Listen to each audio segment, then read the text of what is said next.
The library is open. Because reading is what? Fundamental.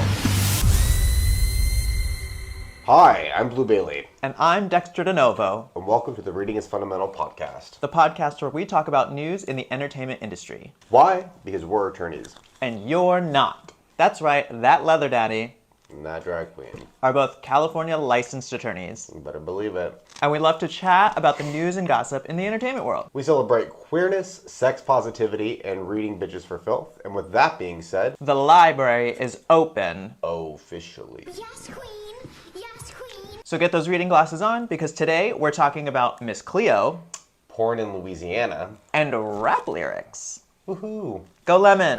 Go Lemon. Yay, Lemon! Not wearing yellow in honor of Lemon today, just wearing yellow. I'm flagging yellow in honor of Lemon today. You just can't see it. Yeah, you just can't see the flag there. You know which side? Which side? Which side? Yeah. Lately on the left. Is that That's sub? the giver. Okay. You know it's pee a lot. You are flagging yellow on the On the right side. side. Yes. You're Bring the just tarps out, honey. ready and- for me to piss all over you. That is like literally something I've never like. I get why people are into it, but I'm like I don't. Like it's just never been No, not something your I'm thing. like even remotely interested in. It's okay. I don't want to piss all over you. Life already has. Ah! But before we get into the material, we have a little legal disclaimer for you. The information in this episode is for general information purposes only. Nothing in this episode to be taken as legal advice for any individual, case, or situation. The information is not intended to create an attorney-client relationship. Sorry about it. Nope. Okay, so what are we gonna talk about? Oh my god, it's been a minute. It's been a minute. It's been almost a month. It's been over a month. How were your holidays? You went home to Vegas for like, I don't know, a long time. Yeah, I went home for 10 days. I celebrated Hanukkah and Christmas with my family, and then drove back to San Francisco. Hanukkah Christmas. Hanukkah Christmas. Christmas Hanukkah Kwanzaa. Yes, mine is the last one. Does your family celebrate both of them? Kwanzaa? No. No, Christmas and Hanukkah. My dad's side does Hanukkah. My mom's side does Christmas. They both Okay. divorced like when I was 2, so I've always You've always like done both. bounced back and forth, which means double the gifts. Does your family do the gifts on every night of Hanukkah? This year we did, yeah. But I mean, I think traditionally like the first or the last night is when the big gifts come. That's why I got you 2 gifts, because I was like, here's a Hanukkah gift and here's a Christmas Oh, gift. thank you. Yeah, I did not I only got actually you one think of because that. you celebrate Christmas. Yeah. You should ask me about my Christmas. Oh my God, how was your Christmas? It was okay. I was like, my mom was like, oh my God, you're not gonna come home for Christmas again. And then I was like, fucking fine. And then I flew to You Phoenix. flew to Christmas? I flew to Christmas on Phoenix Day. And I flew to Phoenix on Christmas Day, which is like the fucking worst day to fly ever. I Did hate you it. have like cancellations or shit? Like, No, I was none? so lucky. Were you Southwest? I was Southwest. Ooh, you are lucky. I was so lucky. I mean, I flew out of Oakland. Okay. So I mean, it's like, I mean, you know how much I love Oakland Airport. Do you know how much I love You know Oakland? what? I used to hate Oakland Airport when I first fucking moved here. love Oakland. It's growing on me. It's pretty cool now. Does Oakland Airport want to sponsor us? Because I fucking love Oakland Airport. I mean, not to give away where I live or anything, Yeah. but I literally can get, have I told you this before? Yeah. I can get from my door to my gate in 30 minutes. You mean you can get from your door on Street in Alameda to the gate in 15 minutes? You're the worst. I'm surprised you even remember that. Do you live on? No. Oh, I love it. So it's like, and I just like drove there. I was only gone for a couple days or whatever. But the whole thing I was going to say is like, I get home for Christmas. It's like, oh, yay, you're home, blah, blah, blah. Within like a fucking hour of me being home, my mom's like, I don't like your tattoos. I can't believe you did that with your last name. And why are you dating a 55-year-old? Oh my God, I relate with your mom so much. Wow. So much. Wow. I have the same questions for you. Okay. So you don't like my tattoos. Mm-hmm. And Your hair's a mess. My and hair's a you're mess. Dating a 55. I'm dating a 55-year-old. Yeah. Who's hot. Thoughts and prayers. Who's like super hot. Shout out to Alameda Fit Dad. Hashtag VPL. I was gonna say his joke, but I won't give away. What's his joke? What is it? Where he really wants to go to like one of these lawyer conferences. He can't wait to go to the bailiff gala. Yeah. And then they're gonna be like, "Oh hi, my name is blah blah blah Esquire," and he's gonna be like, "My name is insert name here, VPL." And then, God, I love he's it. like, "Those are my credentials, VPL." Yeah. JD VPL. JD VPL. Anyways, fuck Christmas. Nobody likes that holiday anymore. Drag Race has started. We do a fantasy league. So we each pick like fighters that we think are going to accumulate the most points, like who are going to win the most. And I've already lost one. Spoiler alert. Stefan picked Irene Dubois as A lot of us in our Irene. fantasy group picked Irene Dubois. And I mean, she has a lot to, I think. Anyway. But spoiler alert, she went home first, and now like everybody's missing one fighter already. Like first day, first episode, people are in negative points. Yeah, it sucks. Do you think she's coming back? Do you think it's gonna be like next week where it's like nobody's going home? Like a Bora? They Like, really. Oh my god, no one's going home the first Oh my god, we week. should talk about the end of Dragula too. But I don't know. I think it was pretty well known that people were like, send bitches home. Like, god damn it. Like. Yeah, but I think like at the same time, everyone's like send bitches home. People like very much liked that. The last 2 years, no one went home on for the first real. episode. The first 2 episodes, I think, is you got like a moment to like experience. Each I agree queen. with that because it's like we actually got to see like Kimura Hall and like know who she is and that type of thing. So it's like I think she's coming back. Maybe not next episode. Maybe there's gonna be like an episode 3 or 4, like the first 4 girls out get a chance to come back. Maybe they're doing it's like they separate like 4 teams and they add an eliminated girl to each team. Remember, okay, we were saying, like, wouldn't it be great if they were running, like, parallel drag races at the same time and they didn't even know, and then it's like they combined it later? Maybe they're going to do that. Like, maybe it's like, Irene, you didn't really go home. We're actually going to, like, run a whole separate drag race with you. Like, yeah, anyway. I would like that, because then I'll get more points. Okay, we need to talk about the end of Dragula. Yeah. Because, honey. I mean... We all love Victoria Elizabeth Black. She's amazing. She's phenomenal. Like, should have won, period. It was so anticlimactic. It was. Like, the whole thing. The whole episode. Especially, like, this is Titans, bitch. Yeah. Like, and my thing was like, okay, the normal last final challenge is the like filth horror glamour, right? Thing. The whole thing was a mess. And then they're like, okay, we're all gonna do it in one. No, bitch. Like, why of all things you're gonna change? You're gonna change the final challenge. All right, well, let's back up even before that to like the Day double one. Yeah, day one. Well, actually, yes, let's. I like had such high hopes for Titans. Me too. And to be honest, I think season 4 was better. Season 4. Let's start with the fright feeds. Don't introduce. She's got a list. Don't She's got a introduce some drama like, oh, there's a fright feed, and if someone can't compete, they're gonna come back, and then not actually exercise. Yes, no, but it didn't even happen. And then don't have the fright feeds be like an arm wrestle. That was literally one of them, wasn't it? No, I don't remember. It was like eating They were shit. so It was an stupid. arm wrestle. There was never a chance for someone to like back out and be like, I can't do this. Then number 2, this double elimination list. thing where it's like, oh my god, there's gonna be consequences later. And then no consequences. And then it was No consequences. And then it was like it's supposed to be consequences for Hoso, and she didn't even get the consequences. Yeah. It's like the consequences means you have to do something more, the 2 of you, for being saved. It was like so stupid. Yeah, it was just a way to prolong like sending Eva home. I think Hoso is so talented, but to me, Hoso is kind of like the Trixie Mattel of Dragula. Like in the sense that she's got that signature eye makeup, and that eye makeup stays the same. Yeah. In every look. But for me, it's not like there's no variety. I mean, you're talking just about the makeup. I think there's very little variety in like the total body of work. Like I think she hit like this is like what's hitting, and then she's just been playing the same song. Yeah, Ever it's like a since. formula. It's like, all right, Yeah. we're gonna do the same eye work. We're gonna like accessorize a little bit differently, and then we're gonna have this really vague, baggy silhouette that could really be anything I wanted to. Yes, and I'm just gonna throw trinkets in there. Yeah. Like it's like, oh, there's a pirate. Here's like a looking glass and like a hook Yeah. or something. It's Yeah. like, okay. It was very much like horror by numbers. Yeah. For me, at the end of the day, like it was always between Victoria Elizabeth, and Coco. Oh. And I would have been very happy with Coco. I think Coco Yeah. like embodied everything I wanted it to, but from a technical standpoint, like Victoria, It's Victoria. is perfection. She's perfection. Now let's fast forward to that finale. What the fuck was up with that? The finale was awful completely. Like, really, the whole it's like, why? If you're gonna change any challenge, Yeah. not that one.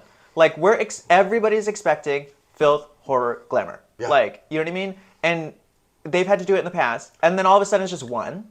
You know what I mean? I could see if it was one in addition. It's like, all right, show us filth, show us horror, show us glamour, and figure out a fourth one that like combines all of it into one. But Yes. not. It seemed lazy. Yep. It seemed none of them actually did. No, they just did whatever the assignment. fuck they wanted. They did whatever they wanted. To be honest, I hated Victoria's final didn't hate thing. it. They always do the floor show where they like cut to everybody at one time, and it's like, who is who? Yeah. You know what I mean? And then they did that with this one, which is like so stupid because it's like quite obvious that Victoria had a story going on. Yep. Like, you know what I mean? She was like, oh, I put these body parts here or whatever, and then I push the thing and it like turns around. But we couldn't get it because they did it all segmented. Yeah, it You know was what I all mean? like interspersed with everyone. Yeah. You know what would have been a cool idea is remember in I think Drag Race season 12 when the girls were at home and they had to basically like Yes. create a music video. Yes. Or like their own scene. That would have been a cool idea to showcase all of them, and then you got to see like each scene play out Yes. separately. But we didn't get Kind that. of like a resurrection. Yeah, exactly. Kind of Yeah. like Resurrection. And to be honest, Resurrection had one of the best ways of revealing who won. With the blood coming down the nose and people dying, and then like saints there smiling. The final That was so stupid cool. thing of the finale is that they didn't do the blood thing. Like, They didn't do the blood thing. the winner gets the blood and it comes down on them and they like get drenched in it. And then this one's just like, oh, we showed a picture of Victoria. Yay. Yeah. That was it. And it wasn't even like a like nothing. I thought there was going to be a secret episode, Yeah. a reunion, No. a bonus episode. And then like there was messy. no like guest judges. It was just the Boulets. Like, oh, this is just the end of their chapter. Okay. Yeah. Yeah, girl. I was not having it. I don't know. I feel bad because it's like, what if the Boulets? Listen to Are us. they watching? No, they're not. They're not. They're not. But maybe. But they're not. Maybe this will be like one of those moments in like 10 years where we're like, oh, we finally made it. Maybe we shouldn't have talked shit about the Boulets. But we're not there yet, so we're going to talk shit about the Boulets. The finale sucked. The finale, I mean, Did you if spend all that Shutter money on like cocaine and hookers? they spent it all on... Because you didn't even show us them getting murdered. There was Shit. no exterminations. There was no exterminations for anybody. Yeah. They just fell to the trap door. Yeah, maybe the $100,000 shouldn't be supplied by you. Maybe that should go into the budget for production where you could film a crowning. I think that was the... I told you I got my coworker onto it, and she like really loves it. And one of the things she said she liked about the show is that everybody gets a death scene. I think you had mentioned that before too. Yeah. It's like everybody gets something that they could do that's like, oh, here's my little acting moment for me or whatever. So it's like, I did like that. And then here they just like plunge them into a thing. Yeah. You know what I mean? Which is like, sometimes the other the other performers were there. Sometimes they weren't. Like, Yeah. it was all too chaotic for me. Yeah, let's give them the benefit of the doubt, though. Like, RuPaul All-Stars 1. Horrible format. Fair. A lot to figure out. But to be honest, if you're piggybacking off of RuPaul and, like, are basically, in a sense, copying that format or just copying the reality format, Yeah. it's not like these concepts are new. Like you could figure shit out. I have been accustomed to the Boulets just doing whatever the fuck they want, and like, And usually it's good. yeah, I'm used to the Boulets doing whatever the fuck they want. Yeah. So it's like, okay, I get it. It's become too chaotic. Like, Yeah. All this twink drama. oh my god, I cannot. Although, Literally everybody's in love with Hoso, including the Boulets. I would love the twins to get into a throuple in season 16. And for there to be multiple fucking love triangles. Ah! Including RuPaul, because you know RuPaul loves her twinks. This is true. RuPaul always favors her loves twinks. the twinks. Aquaria, Crystal. Is Georges the twink? Yeah. Yeah. I mean, I don't like Georges either. And that's because she canceled on San Francisco 2 or 3 times. In a 3 row. times. I'm bitter today. You are bitter today. You need a nap, hun. I do Girl. need a nap. There's one more thing on TV I'm watching, but let's take a break and we'll get back to that because it's actually one of our news topics. Reading is fundamental. Reading is fundamental. All right, so we're back. I said I didn't want to move my hair, and that's the first thing I did. It's messy. I was like, I don't want to move my hair because it's getting messy, and then it's like, boom, I moved it. Now, I know you're such a baby. You're like, what, 30? 31? 29? How old are you? Oh my god, you don't even know. I don't When's know. my birthday? May something? That's what I thought. Is it May something? Park Avenue, in Alameda. I know your birthday, When is it? August 5th, 1987. Well, you know, I have Facebook and a Google Calendar to remind me when yours is. Is the year right too? Yes. Yes!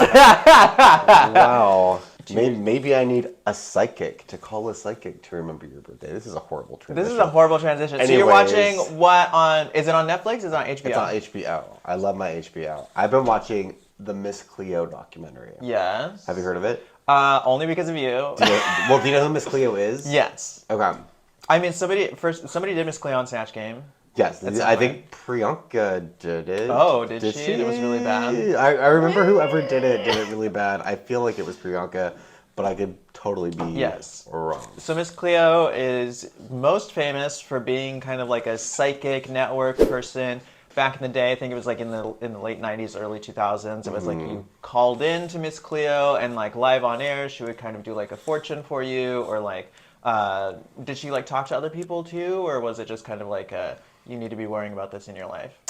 So I don't know specifically. It was basically calling to get a free psychic or free tarot reading. Okay. Emphasis on the word free.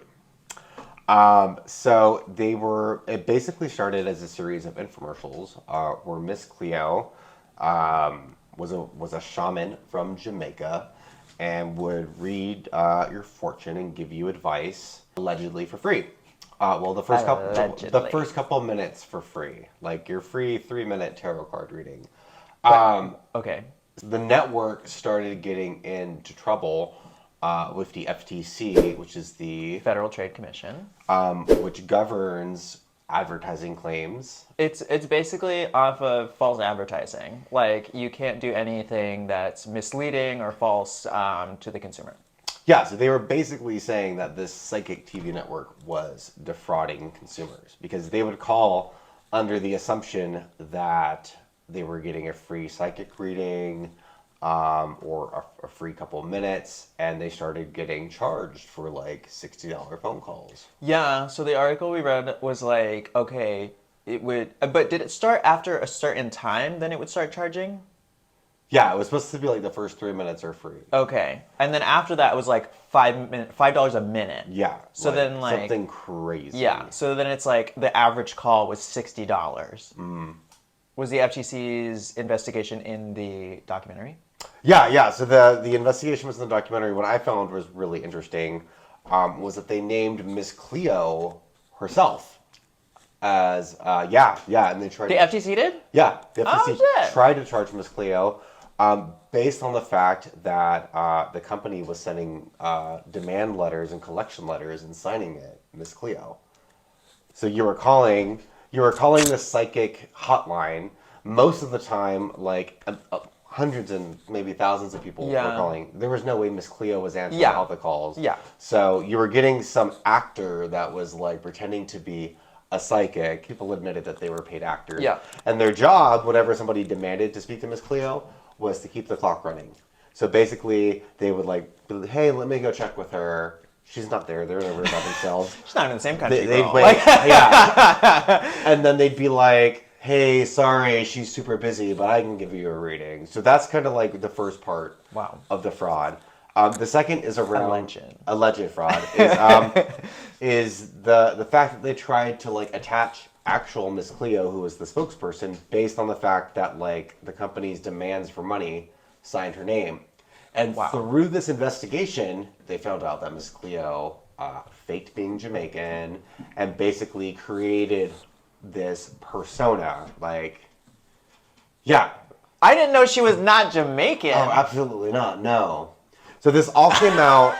Eventually, Miss Cleo was dismissed from the case because she didn't. Is her name even Miss Cleo? No, it's not. It's not. But the documentary talks about it, about how she was approached to become a spokesperson, and she took this character that she created and plays, and created this character to do tarot readings, but in a way started to embody the character, like even off screen. So started like talking in the accent off screen. But she was ultimately dismissed from the case because it was found out like they couldn't, like her name was obviously being forged on the collection letters, and she personally wasn't running the business. She actually wasn't making any money. She was pretty broke. Wow. Like, so the company was fucking Miss Cleo over too. And yeah.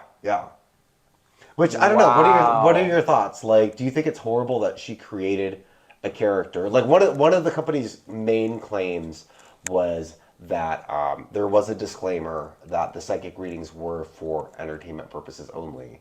And the FTC was like, no, that's not enough. You're still tricking people. So what was this disclaimer? I don't know. I'm assuming it's an infomercial and it's running somewhere in fine print on the bottom. Yeah, I'm like, okay, if the disclaimer is like scrolling all the time, then cool. Yeah. If it was just like shown for 5 seconds at the beginning of like a 2-hour thing, then I don't count that as a notice. So that's one thing. Second thing, I didn't know it was like a character. So it's like she's really not giving anything of substance. No. You know what I mean? It's like she's really just... But I mean, at the same time, like, and I don't have a background in psychics or tarot card reading, but there's no credential system. Yeah. No self-identified psychic or tarot card reader has a credential to back them up that says they're giving legit tarot card readings. So how would you measure Miss Cleo's story versus someone else's? Yeah. I mean, I definitely don't blame her for making a character. Like, people have made characters and gone with it for a long time, like Elvira. So I don't blame her for, like, making a character. It does feel weird that it's, like, she's giving advice, even though, again, it's, like, not professional advice. It's not professional advice. It's not legal advice. I mean, if you went to, like, a regular psychic, can you sue them for giving bad advice or, like, being a fraud? No, I guess there's a legal thing and then, like, a not legal thing. Like, personally, it's, like, people are probably relying on this information. Like, you know what I mean? Yeah. Like, and the documentary covers that. People who would, like, ask for, like, advice about relationships or, like, jobs. And so it's, like... made decisions based on that. On a personal note, it's, like, that's... it feels gross, but on a legal note, like, you know, you can't sue a psychic. Like, you know what I mean? It's like, you know that this is not. To me, what it makes me think of is it's kind of like Judge Judy. It's like, you take your case to Judge Judy, but there's kind of this underlying assumption that you know that she's not a real judge, and it's not a real court. Or, I mean, she was a real judge. She was a real judge. Yeah. Okay, but like what you're doing, the act that you're participating in, Judge Judy television, is not real. So it's not actual court. No, it's entertainment court. So like to me, like as an audience member, maybe I'm assuming that most audience members are sophisticated enough that if you're calling in, I think most people think a television psychic. No. See, I think that most people think that Judge Judy is court. Like, they think it's, like, actual court. Okay. And, I don't know, like, lots of people call into, like, televangelists and stuff, and, like... Okay, so then can you sue a televangelist for giving advice or for defrauding you? Maybe you should. Did you see the John Oliver thing about, like... I haven't. I love John Oliver in small doses. But there's like a point where I can't watch it every week because it's I don't watch it every week. It's like just doom and gloom every week. It's very depressing. I don't watch it every week. But he did one about seed money. Yeah. And like, ooh, I love seed money. he makes all the jokes about seed.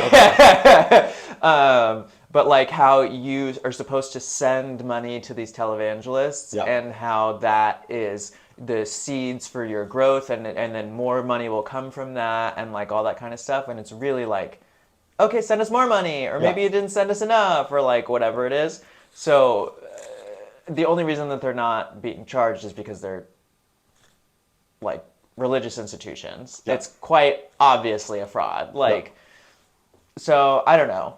I forgot what I was gonna say about Miss Cleo. I got more fun facts. Oh my God, she's lesbian. Actually, She is. she is. Yeah. Yeah, I think you told us that in the group. Oh my God, I was so excited. So basically, she was dismissed from the case, and there was no evidence to show that she was partaking in the fraud. Which, to break it down, the fraud really was telling people that they were getting free psychic readings and then surprising them with this crazy large bill. So that was the actual fraud. That Is was that the- it's not free. Yeah, that it was not free, or people were basically getting charged for things that they didn't know they were getting charged from. Miss Cleo was dismissed from the case, but the stigma of her being attached to the case and the knowledge that she wasn't really Jamaican really just like discredited her and like put her out of a career. So she moved to Florida and basically wanted to do something for life, and she came out as a lesbian and basically became like this huge like gay activist in Florida, which I had no idea about. I think she felt really bad for fucking people over for a really long time. And then she's like, I'm gonna do good, finally. Whatever it takes, right? Just like fuck over a whole bunch of people and then help a And then become a lesbian and make up for it. And then just like go to Home Depot. Wow. Wow. That was... I make the Home what's- Depot jokes because it's like my closest lesbian friends fucking love the Home Depot. Love the Home Depot. And it's not even the Lowe's one, which is pro-LGBT. They just love the... They just love the whole vibe. They love going and picking things out and finding the matching things. And I'm like, okay, Yeah, I don't do that. I don't do that either. Yeah. It's like CB2 and the Home Depot. They love. What's CB what? CB2's Crate and Barrel. It's like another I Crate thought and that Barrel. was like a droid on Star Wars. It's a very like CB2. CB2. C3PO has like a CB2. BBRT. Um, CBC. So yeah, final thoughts. Like, do you think... I don't think she was inherently bad or defrauding people for having a persona Yeah. in an infomercial. I think the company that ran whatever scheme they ran and fucked people out of money should definitely have been sued, and I think they ended up settling at a court. But Miss Cleo, like, yeah, I mean, Ariana Grande started as this little like white girl, and now she's doing her like not white girl thing. So why can't Miss Cleo like be Jamaican? wow. Where was she born originally? Watch the documentary. You watched it. You should know. Well, let's take a break, and then we'll get back into our next news story. Reading is fundamental. Reading is fundamental. All right, you know what our second news story is? Our second story is about rap lyrics. Oh my God! Yeah. Give us some lyrics. Go to my Instagram. I did post on my Instagram did? Which ones? the Christmas one. Christmas ones? Yeah. The one that's ding dong, daddy dick, give the can of lick, Saint Nick, thick dick, jingle on my bells quick. Oh, look at that! Yes. Come on, rap artist. Me. Come on, appropriation. Me. I was like, do I use that clip or the one at the end, which is the one that you liked? So like, Daddy Santa comes but only once a year, and his stock is overflowing with gifts for all the queers. So be naughty, be nice, but don't be a cannibal, and have a Merry Christmas, you filthy animals. That's cute. I like it. Yeah. So I made that, and then I performed it once, Yeah. and that was it. I was like, okay, I made this Christmas number, That literally you'll have in your back pocket. that I'll have in my back pocket. But then I was like, I'm just gonna record it, and then that way, Yeah. at least And you it can will put it live on forever. and then I'll do it next year. And people are like, she's already done that. Yeah. So, rap lyrics. Governor Gavin Newsom in California just signed a new law that prohibits using rap lyrics against prosecution of somebody. What does that even mean? Like, if somebody is getting prosecuted for a crime, then, or what has been happening is the prosecutors have been going and, like, finding rap lyrics for the person that is being prosecuted and using that against them. So let's give, like, a really detailed example. Do you got one?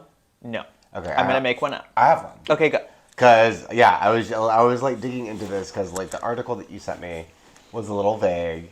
There was a case where there was a rap artist who had a concert, and I think someone got murdered at the concert or near the concert, and somehow the rap artist was implicated in the murder, and the court or the prosecutor took the rap artist's lyrics that were very, like, violent and was talking about, like, shooting and murdering in general, and used that as evidence that he committed the murder. And this guy was charged with the murder and served, like, several years despite someone actually confessing to the murder. Don't even get me started on wrongful convictions. Like, Yeah. I have nightmares about, like, wrongful convictions. Yeah. Like, about me and, like, other people, because it happens to people who do nothing. Yeah. Like, and they All get the time. all the time. It's, like, crazy to me. Anyway, that is, like, beyond what I would have even thought about for one of these cases. My notion of it was like, oh, somebody's talking about like lots of cocaine or something in their lyrics, and then they use the fact that they're talking about cocaine in an implication against them for, like, a drug crime. Yeah. You know what I mean? Or, like, drug trafficking or something like that. But, like, murder is very stupidly tangential. Like, this is really far apart. Oh yeah, 100%. Yeah, my brain went the same route you went. That was like, oh, maybe they had a drug charge and this is evidence to show that, like, they've done drugs. Or maybe they did something in one state and this rap lyric is used to show that they talked about being in that state doing a certain illegal act. And in some ways, this new law that passed still allows for that. But it's basically getting rid of this tangential thing. So I actually remember some stuff from evidence class. Oh my God, you went? I did. You went to evidence class? I went to evidence class. I actually liked evidence, and I studied. You liked evidence? I studied. Well, I don't know. It's the thing that I remember studying most for the bar, so there has to be some. Oh my God. Okay, like, no one likes evidence. Like, well. literally, everybody has to take this class in law school, and everyone hates it. Like, it's the worst class. You done? I mean, it's the most, like, fundamental, I will say, like, especially in prosecution, like, trials and stuff. Yeah, I don't go to the court for work. I don't either. I do contracts. I have no use for this. But what I do remember is there's something called character evidence. Yeah. And basically, it's evidence that is supposed to show what kind of character you are. And apparently, prosecutors have been using the lyrics of rap artists to try to show that the lyrics in the song mean that you're a violent person. Wow. And it basically creates initial bias. It would be like prosecuting Stephen King and taking lines from his book and saying, you're a psychopath murderer because you've written about being a psychopath murderer. Yeah. That, I think, is, I mean, it's ridiculous that they're using it in the first place. It's like, the whole balance of, like, the First Amendment and the right to creative expression and free speech, and, like, them using all these things against you. And it's really crazy to me that it has been left to be used for so long, because it's like, this has nothing to do with this. You know what I mean? It's like a really deep misunderstanding of, like, what art is. Like, like, yes, art can be, like, personal and reflect your own life, but it's also can be completely fucking made up and, like, have nothing to do with anything. I could go write a book or a song or whatever about, like, prostitution or, like, whatever, and it doesn't mean that I'm participating in it or, like, or is she? Or any kind of illegal thing. And it's like, it's amazing to think that we would stifle creativity and say, like, you can't write about this thing or the other thing because it's like you might be implicated in something that has nothing to do with what you've done. In the case that I was reading, where the rap artist was charged, he ended up being an advocate for prosecutions like this, basically saying that the use of rap lyrics and prosecution is stifling the freedom of expression of the rap community, the black community, that people are no longer able to express what they want through art. And that basically the second that you have a jury and you're presenting rap lyrics to show a propensity for violence or propensity for drug use, you're automatically biasing the jury. Even presenting that evidence is racial, I feel like. Because it's like, oh, look, this form of art is associated with these people. You know what I mean? I think that it's racist just to do it. And to your point with like Stephen King and talking about like, you know, murder or whatever, it's like, oh, we're not using like books against people. No. We're not using like, you know, fucking Miley Cyrus isn't getting prosecuted for talking about blow. Or like, you know what I mean? Yeah, it's black We're artists, getting and black people. in a genre that's traditionally considered black. So, the artist was talking about, yes, his specific use of murder was, his lyrics were about a battle against another artist, and his words were murdering in the sense that he was going to murder the competition and murder through his lyrics. And those were the lyrics that were used to convict him. Again, the like lack of understanding of art. It's like, you know what I mean? It's like, this isn't real. Like, this is a euphemism. Like, you know what I mean? Like, we're pretending that this is happening. And like, when you say you're going to murder somebody, it doesn't mean like murder them. Yeah, like, no. I mean, all of us, like, queers and fags say slay all the time. Like, I didn't even think about that. Slay mama. Yeah, it's like, you wanted to kill somebody. Right? Wow. Could you imagine? So this law in California that was signed by Newsom is the first law of its kind.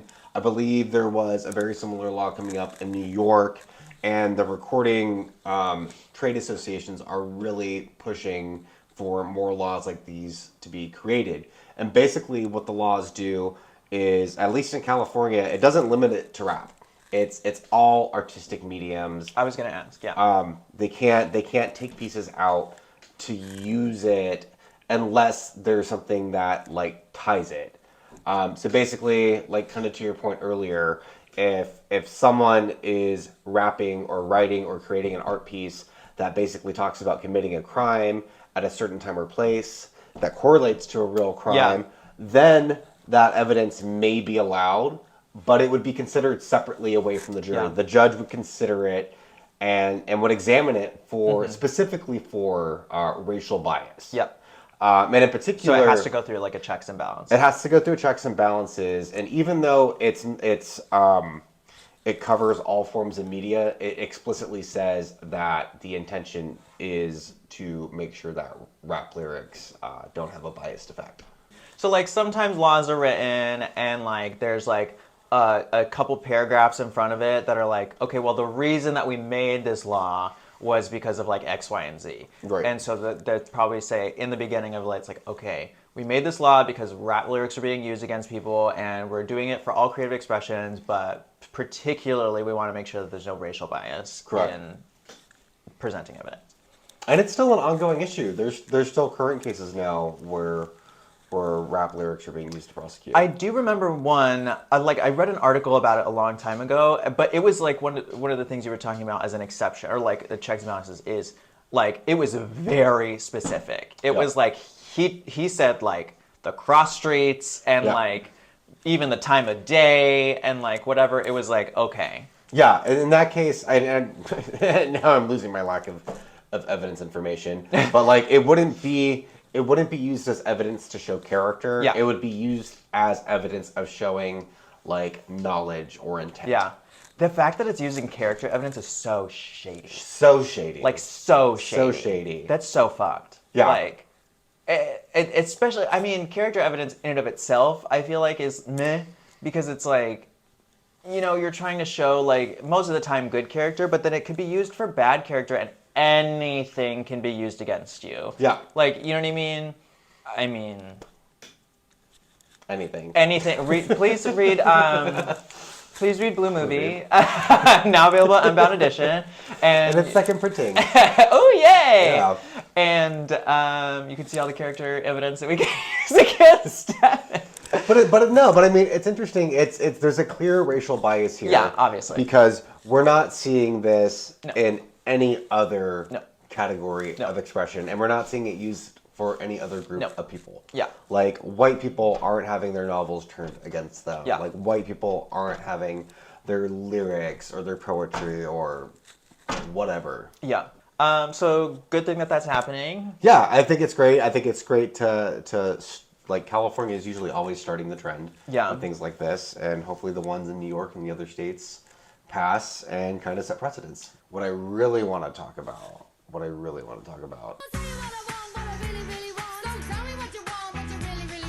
is topic 3, which is Identification for watching porn online. oh my god, we're going to talk about porn, but When we come back. Reading is fundamental.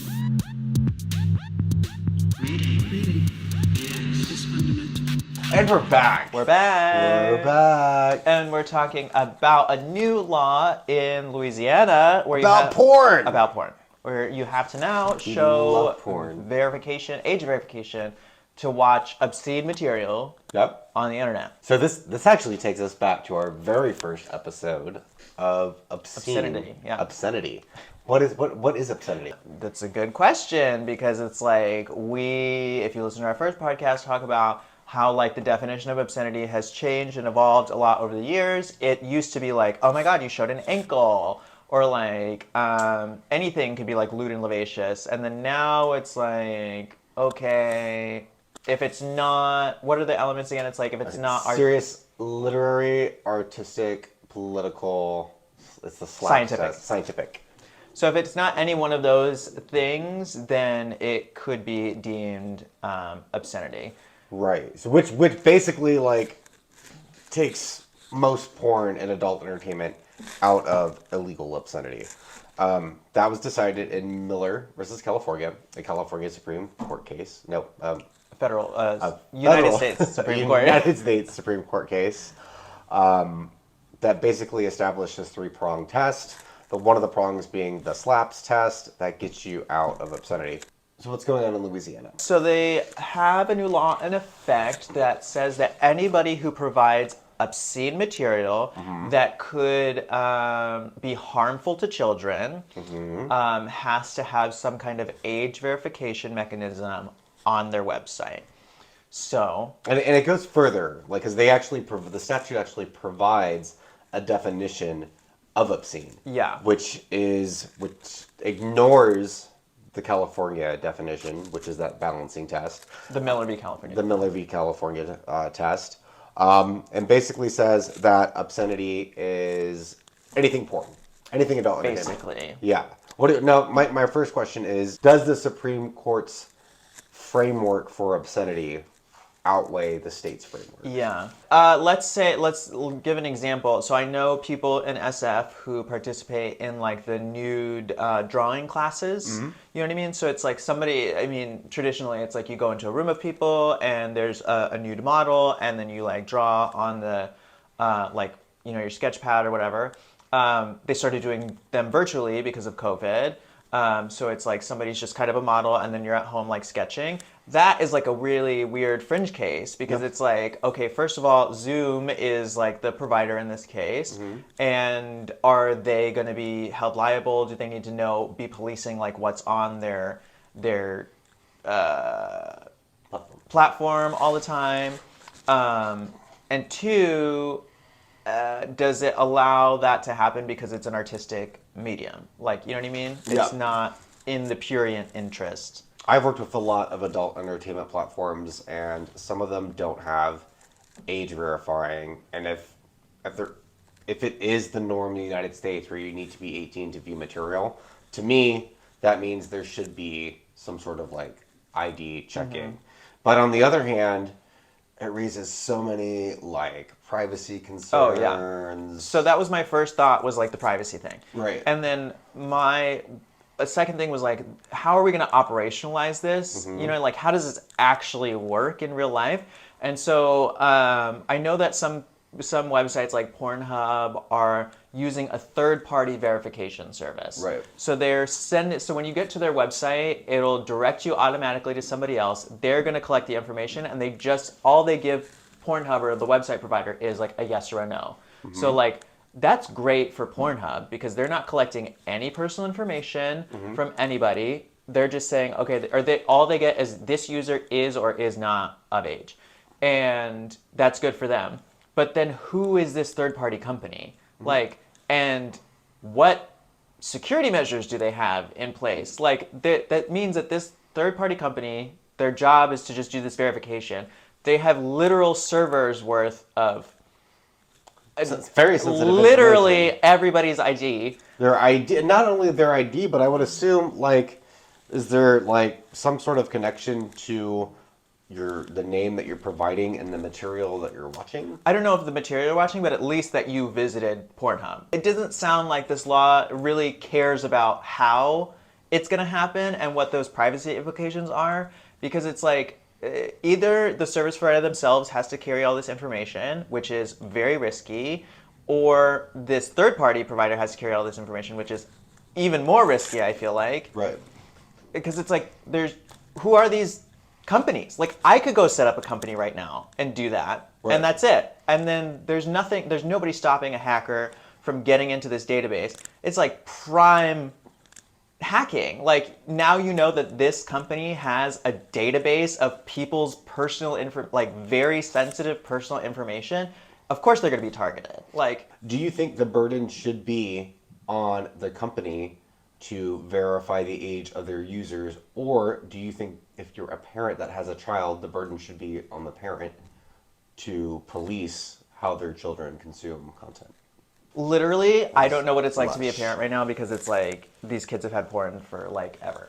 I mean, for me, like, there's so much technology that, like, you can, like, put parental controls on phones, on laptops, on iPads. Yeah. So I think I'm part of the like San Francisco like hippy dippy vibe. well, no, I mean the free internet type thing. Like, we have the Electric Frontier Foundation that is here in San Francisco. It was like a kind of like free speech, open internet nonprofit that started, I think, in the 90s, like when the internet was like really taking off. And so they're really kind of for a free open internet at all costs. Sometimes they like file briefs and stuff that I like don't like. I mean, so does the ACLU, like to defend like things that are like kind of not great, but they do it for the purpose of like a free and open internet.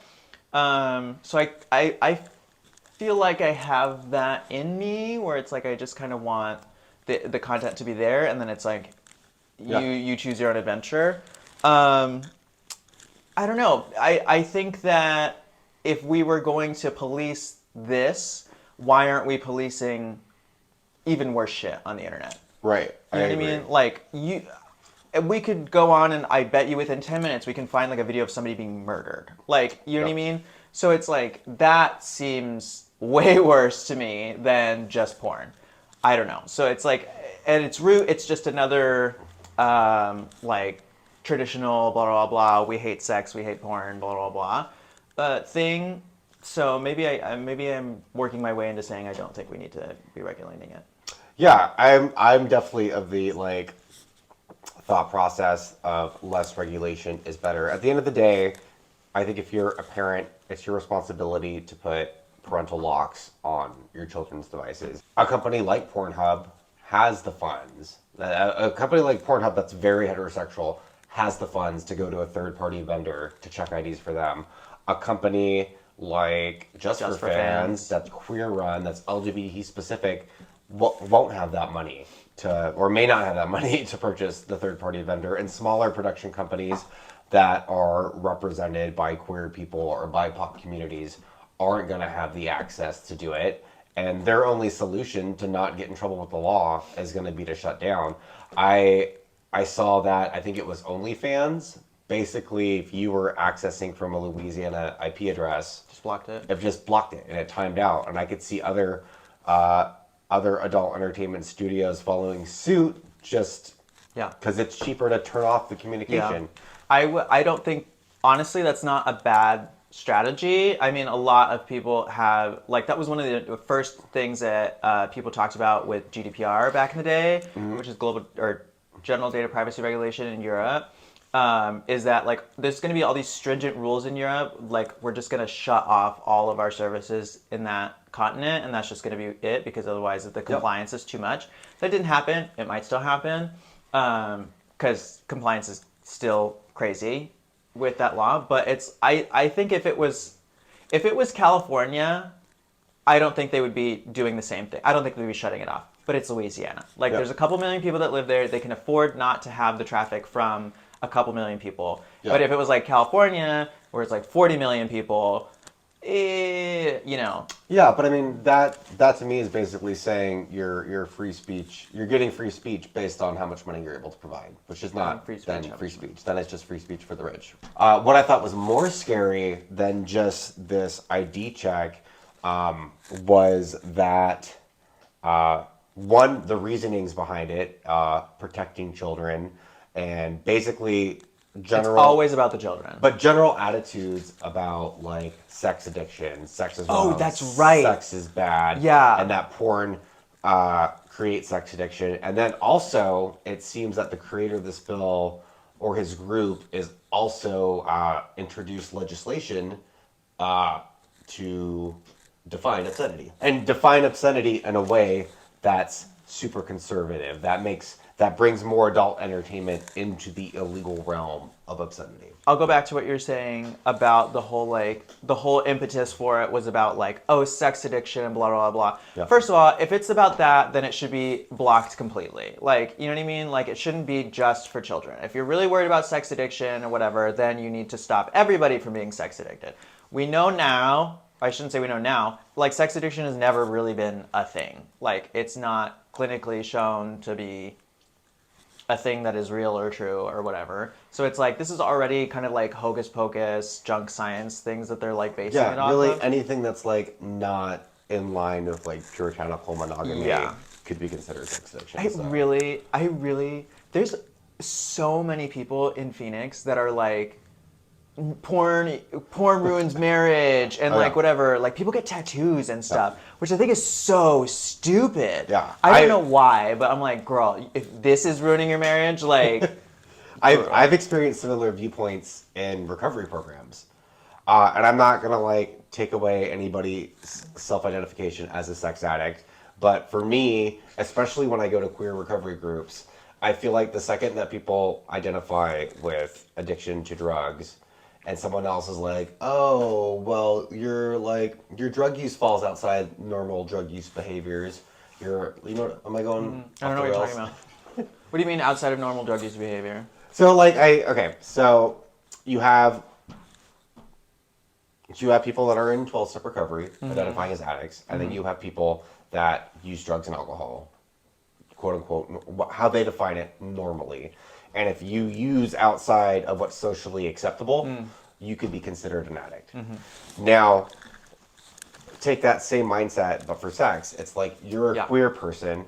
You're existing and operating outside with sex outside of what's socially acceptable. So it's easy to label you an addict. Yeah. Or it's easier to put that kind of stigma onto you. Yeah.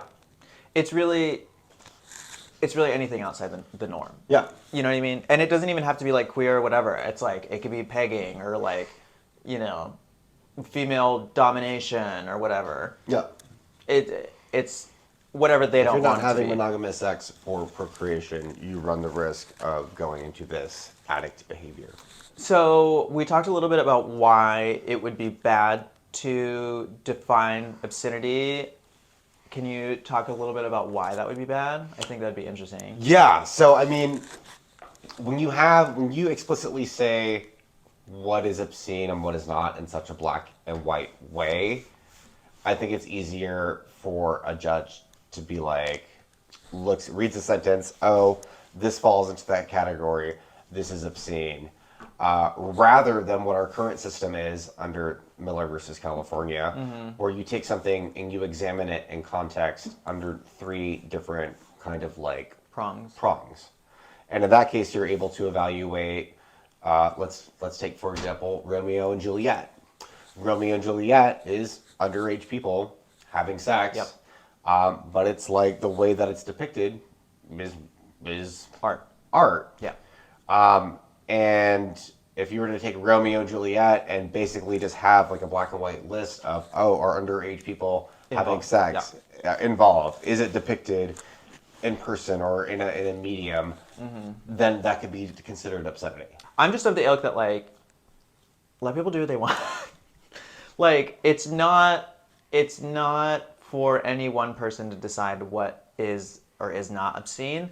I mean, I have, like, so many problems with, like, music litigation just because it's, like, some jury or some judge is supposed to decide, like, what is or what is not an artistic element of something, and it's like, girl, you don't even know. Like, you know what I mean? It's like, you haven't even, like, looked at an instrument, or, like, you know what I mean? Yeah. So it's like, it's people's, like, tolerance or whatever, people's appreciation for different types of things is gonna be obscene to one person and not to another. It's like, it is what it is. I mean, there's so many things that it's like, just because you don't like it doesn't mean it's like, somebody else can't enjoy it. And it's not just like it's sex. It's like people in America could say it's obscene that, like, you eat a whole cow, like all the whole parts of a cow or whatever. It's like, oh my God, that's obscene and gross. Why would you eat the tongue of a cow? And it's like, bitch, I grew up eating lengua all the time. Like, you know what I mean? I don't, because I didn't grow up with that. I didn't have that experience. Okay, but I suck tongue. but a lot of, like, I eat buttholes, and I'm not just talking about unkosher hot dogs.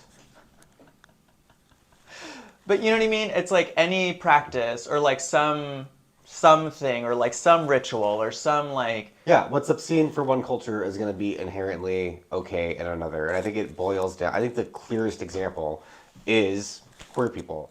Queer love and queer relationships are inherently acceptable to queer communities, and to conservative communities, they're inherently evil and what's wrong in society. Yep. And when you try to take this laws coming from this conservative group, when you try to take what their definition of obscene is, it's gonna bleed into all these other areas. I think still my biggest concern is the data privacy thing. There's really no need to collect this information, and it's a lot of sensitive information, and it's just sitting there. Like, it's not, you know what I mean? And, like, they're gonna hang on to it because it's like, it's better to hang on to it in case somebody comes back. So it's just like, it's literally just a repository of sitting there, unless I know that there are requirements on these providers to have, like, really strict security measures. I think it's a huge risk. Yeah, I mean, I guess I'm less concerned about the privacy just because, I don't know, it doesn't really bother me. I would be more concerned with taking someone's ID and connecting it to the content that you're using, and being able to compile a list of who watches gay porn, who watches fisting, who watches certain fetishes and stuff like that.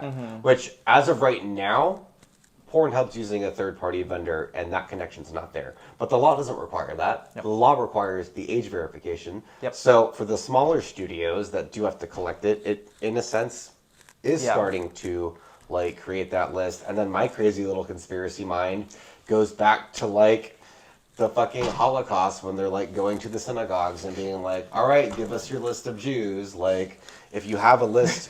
Give me your list of, like, fisters. well, not fisters, but, like, you go to a porn hub, I know. like, if shit It's ever like, went who down... saw the gay shit? Yeah. Yeah, where are all the queers at? Where are all the fisters at? Like, let's get rid of them, you know? Yep. And that part's really, really scary. And I know that's, like, crazy conspiracy to me. But that's I mean, where that it goes. is a data privacy concern. Yeah. In its heart, it's like, this information is being used against you. You know what I mean? Yeah. Which is like why Europe is so concerned about data privacy all the time. As they should be. As they should be. I mean, you have, like, a Jewish and... Oh, I thought you were going to tell me I've cum on my vest again, 'cause I thought I cleaned it.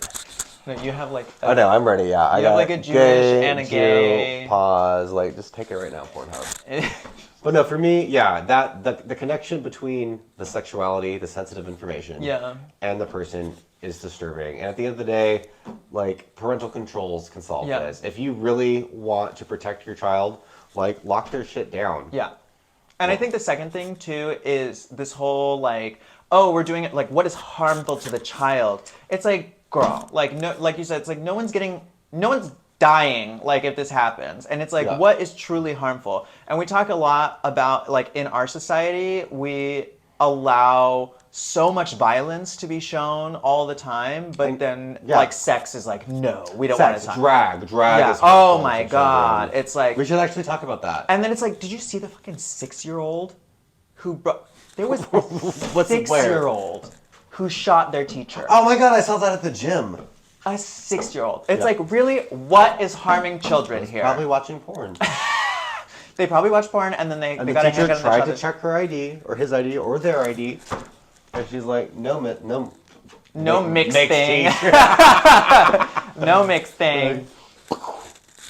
Bam, Like, really, bitch it's went like this down. whole like, oh, it's to save the children. It's like Yeah. literally always about like, It's let's save the children. Always It's about so the children. stupid. And you know what? Fuck the children. Don't say that. But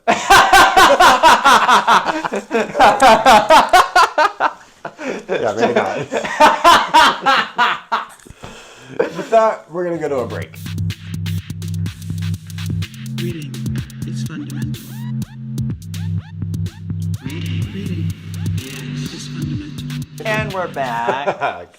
Speaking of privacy, let's talk about this attorney who was denied access into Radio City Music Hall. Who? Do we know her? I don't know her. Oh, okay. I mean, do you know her? I don't. Well, I don't know. What's the story? Okay, the story is this woman went to take her daughter to see the Rockettes at Radio City Music Hall, Okay. and some facial recognition technology saw her, alerted the people at Radio City Music Hall, and they didn't alert because like, oh, she's like dangerous or whatever. They alerted because this lady is an attorney and she works for the firm that is currently suing Radio City Music Hall, Madison Square Garden Entertainment. Okay, let me get this straight. So, this attorney went to go see a show. Mm-hmm. She entered the building. Mm-hmm. And the building scanned her face. Mm-hmm. And her face matched. The facial recognition showed that she was opposing counsel against. She wasn't even opposing counsel. She was just working for the firm of opposing counsel. She was working for the firm of opposing counsel, working the bank. Yeah. And then she got denied entry. Yep. My first question is, how does the software even know about the case? This is like, oh my God. There's all this shit going on behind it, which is insane to Yeah. think about. So first of all, that means that Madison Square Garden Entertainment Yeah. and all their conglomerates, I'm assuming Radio City Music Hall is part of like these venues altogether. Yeah. That they're scanning people's faces as soon as they enter. First of all, they're scanning people's faces as soon as they enter. That's already like, Is that illegal? Can you scan someone's faces? yeah.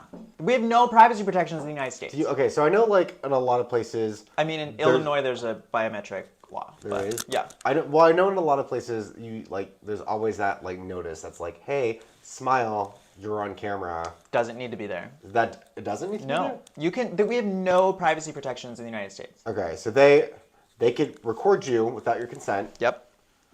And then they could scan you, and then what I'm still not getting is how did they know that there was drama with the company? Like, That's what I'm saying. did like someone was like, oh, this firm's suing us. Yes. Let me go to their website Yes. and upload Yes. all of their information. Yes. And for what reason? Like, to be Because petty? so they want to separate out people that are actively in litigation, right? So it's like, let's say you were suing Walmart. It's not unreasonable to say you can't go to a Walmart right now. But why? What's the purpose behind that? What's the reasoning? Like, do they think that like there's a slip and fall, and the attorney's gonna go and like look at the premises? Maybe they would get some type of information that they wouldn't have been normally allowed to. Anyone can go if it's open to the public. If you paid a ticket to go to the event, Like, I don't know. I don't get that. I mean, I really don't either. To be honest, like I know that it's a practice that people do, but this is like beyond petty. Like I think we've gone way too far with this. I mean, it's one thing to say, all right, these are the 6 attorneys that are working on this case. Yeah. You know, just for posterity's sake, we're gonna keep everybody separate and like blah blah blah or whatever. But like, she's not even working on the case. Like, she's just an attorney at the firm that works the case. Yeah. It's like, so that means that they really did go online, find everybody's picture, upload them into this software so that they could be cross-checked against what they're doing. And it happened like quickly enough. And there was a policy in place at Radio City Music Hall that said, if this person shows up, they need to be escorted, like, out. And, you know, maybe they have facial recognition for security purposes. So this that's is what obviously not a security issue.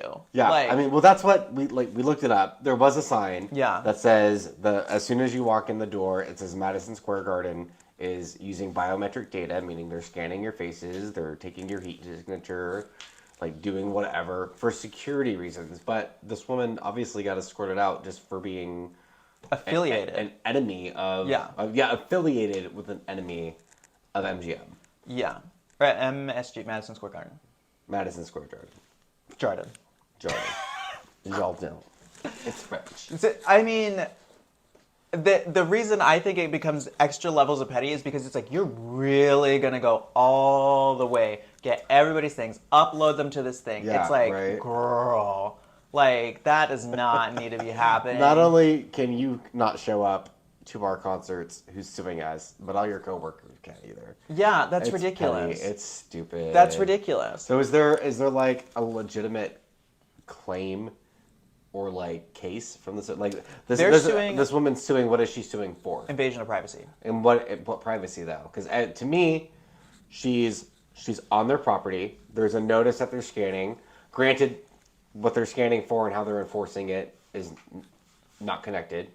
But like if they're going online and like looking at the firm's website and taking firm bios, headshots, and uploading them into their system, that's all publicly available information. If they're going to Facebook and uploading these pictures, it's all publicly. So like, what privacy is being invaded? Is like her presence at that particular location being invaded? I would say it's the fact that they went through all those links to piece together this information that is invasion of privacy. I don't think. I'm not denying that it's shitty and petty and scary, but at the end of the day, like when it comes down to like invasion of privacy, I'm not seeing the invasion. I mean, if everything's online, what would it take to be an invasion of privacy then? This is a law school question. That's like what a law professor would say. It's like, oh, if it doesn't work, then what would it make? So I think knowing where they got the pictures and knowing where they got the connection. So if it was like a private place that they got the photo from. Yes. Okay. I don't know, because I mean, their policy is not to allow these attorneys on site or like any attorney from the firm on site. And it's a shitty policy, but like, if you're going to publicly available information and using it to I don't think that's invasion. I think it's also an invasion because it's like, obviously this is used, or I shouldn't say obviously, but it's like the intent of this facial recognition software is to be for security, and you're using it for a completely different purpose. Like, that's an invasion that you're scanning my face and kicking me out for not security purposes. So I mean, like, you're literally doing this. Not to lure you on security, but could you broadly define security to be the litigious security? I don't think so. I don't think so. No. Okay. I think are we going into like Miss Cleo territory? No, I think that's too much. I don't like it. Security means like the safety of, information or people or whatever. But it's like, I think that alone is like, you are collecting my facial recognition or my facial information and using it for a different purpose. So what is that crime called? Because that to me doesn't sound like invasion of privacy. That sounds like some sort of fraud. Like fraud of privacy. No, fraud's like making a statement that's untrue. Which isn't the statement about how you're collecting and processing the information untrue? Yeah. Like the saying that it's being collected, like you're entering and agreeing to be scanned. You entering, you're agreeing to be scanned because you're under the impression that it's only for security purposes. I don't know all the elements of fraud. I think there has to be like for like gain or whatever, like something. So it might just be misrepresentation, not fraud. But for me, like none of that's invasion of privacy. Yeah. Like we're more in this like deceitfulness, lying about how we're processing information, rather than you opened a box you shouldn't have opened. Exactly. Whatever they sue under, I think they're gonna win, or at least like settle like for a good amount of money because it's like, girl. Oh, it's a bad luck. It's a bad luck. It's a real bad luck. Just because it may be legal or there like may not be a specific like cause of action, doesn't mean that it's right. How petty? Like really? Yeah. Really? And I mean, the woman who this happened to is being a little bit of a Karen about it. I feel like she's like, I was outside for 90 minutes in the rain, and like, but it's like, okay, girl, like. They told you to leave. You should have just left. Yeah. And I mean, the one thing that I think is real shitty about her situation is like, girl, I'm here with my daughter. Like, I'm not just gonna go leave my daughter to like go with somebody. Oh, I didn't even think about that. She was with her daughter. So this, and you know what? We should talk about this on another episode. But you know what this makes me think of? This is making me think of. Not without my daughter. No. No, but there's and we've talked about this before off camera. There's been cases of people coming into the United States and facial recognition being used to deny them entry based on the fact that their face matches up to an escort profile or adult entertainment, and there's this assumption that because there is a profile that exists that the person's coming into the country to do sex work or to come for a work purpose. And it's like, one, how accurate is that information? Yeah. What if this woman, like, hasn't worked for the firm for, like, a year, but her profile is maybe not even, like, on the active website, but, like, somehow searchable. Like, you could look at, what is it called? Like, the timeline? Yeah. The internet timeline? Wayback Machine? Yeah, Wayback Machine. Like, what if the filter's picking that up and it's not even accurate information? And if that's the case, would the invasion of privacy exist in that context? Would it be an invasion? Because of inaccurate information? Yeah. Maybe. Yeah. I don't know.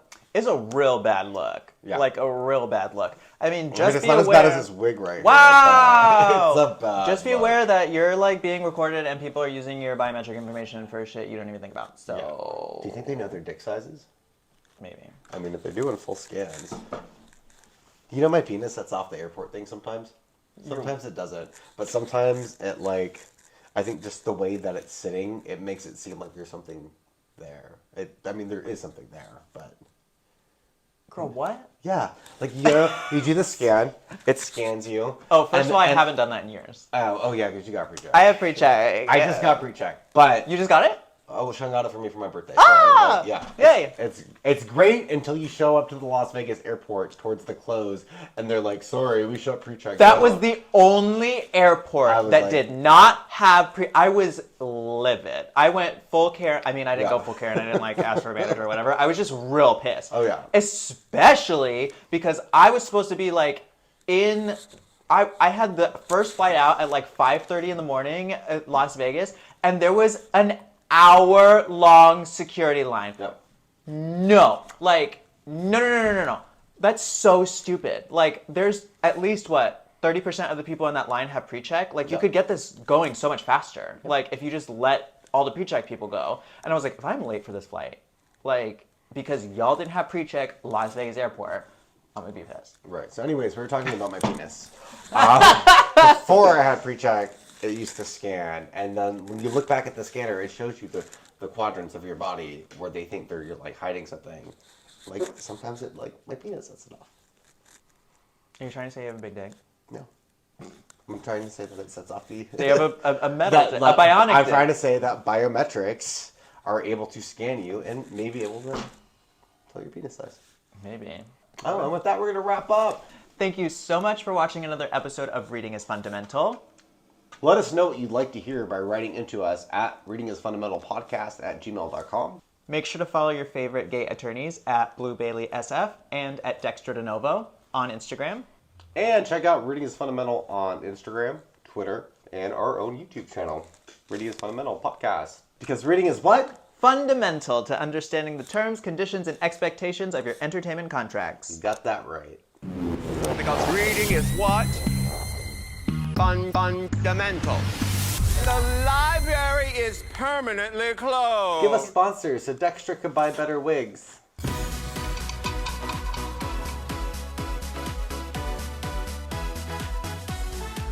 And better facial expressions.